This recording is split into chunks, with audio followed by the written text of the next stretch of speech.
गावरान अशा शेवग्याच्या शेंगेची भाजी दाखवते आहे इथे मी. छान चमचमीत अशी. शेवगे धुवून घेतलेले आहेत. इथं हरभऱ्याची डाळ घेतलेली आहे, गरम पाण्यात भिजवली होती 2 तास. वेळ नसेल तर 1 तास भिजवली तरी चालेल. कांदा कापून घेतला, डाळीचं पीठ 1 चमचा घेतलं होतं. इथे कुकरमध्ये तेल टाकलेलं आहे, त्यामध्ये जिरी मोहरी टाकलेली आहे. ती तडतडली की त्यामध्ये कांदा टाकलेला आहे. हा चांगला परतून घ्यायचा, बारीक गॅसवरच परतायचं आहे. त्यानंतर आल्या लसणाची पेस्ट घेतलेली आहे, ती परतून घ्यायची. त्यानंतर हे डाळीचं पीठ टाकलेलं आहे 1 चमचा. इथे वाटण कुठलंही नसलं तरी चालेल, डाळीचं पीठ टाकलं तरी अशी घट्टसर भाजी होते आणि चवही छान येते त्याला. त्यामुळं कुठलंही वाटण नसेल तर डाळीचं पीठ 1 चमचा टाकलं तरी होतं. हळद टाकलेली आहे थोडीशी, ती चांगली परतून घ्यायचं.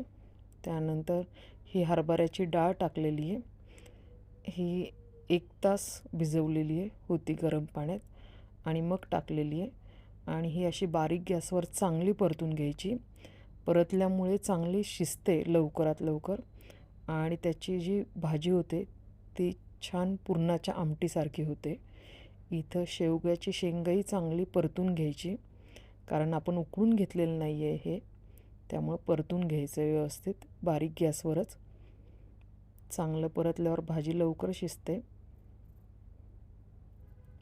त्यानंतर यामध्ये तिखट टाकलेले, कांदा लसूण मसाला 1 चमचा, नंतर लाल तिखट 1 चमचा आणि इथे मी मटण मसाला, पावभाजी मसाला, नंतर असे थोडे थोडे जे शिल्लक राहिले होते मसाले ते सगळे एकत्र केलेले आहेत आणि ते एका डब्यामध्ये भरून ठेवून असं भाजीला टाकते मी. त्यांनी चवही छान लागते भाजीची आणि वासही सुंदर येतो. तुम्ही करून बघा. थोड्या थोड्या जे मसाले शिल्लक राहतात ते एकत्र करून ठेवायचे. इथं मीठ टाकलेलं आहे चवीनुसार, शेंगदाण्याचा कूट टाकलेला आहे, इथे 2 चमचे कूट टाकलेला आहे. हा चांगला परतून घ्यायचा. हा परततानाच कूट टाकायचा, म्हणजे मग मिक्स होतो छान आणि त्याचा कच्चेपणाही दूर होतो. नाहीतर मग पाणी टाकल्यानंतर कूट टाकल्यावर ते मिक्स लवकर होत नाही, म्हणून मग आधी टाकायचं आहे मसाल्यामध्येच, म्हणजे परतून होतो व्यवस्थित. थोडंसं पाणी टाकून मसाला आणि हे थोडंसं शिजवून घेतले आणि कलरही त्यांनी चेंज होतो, म्हणून थोडंसं गरम पाणी टाकलेलं आहे यामध्ये. इथे मी फक्त व्हिडिओ नाही तर इथे मेहनत, अनुभव आणि खरी चव दाखवते आहे. हा जर प्रवास तुम्हाला आवडत असेल तर माझ्या व्हिडिओला तुम्ही सबस्क्राईब करा, लाईक करा, शेअर करा आणि कमेंट्स करून सांगा की कसं वाटतात तुम्हाला ह्या रेसिपी. इथे गरम पाणीच टाकायचं आहे. चांगली उकळी आल्यानंतरच हे आपण गरम पाणी टाकलेलं आहे आणि जेवढं तुम्हाला हवं आहे तेवढं पाणी टाका.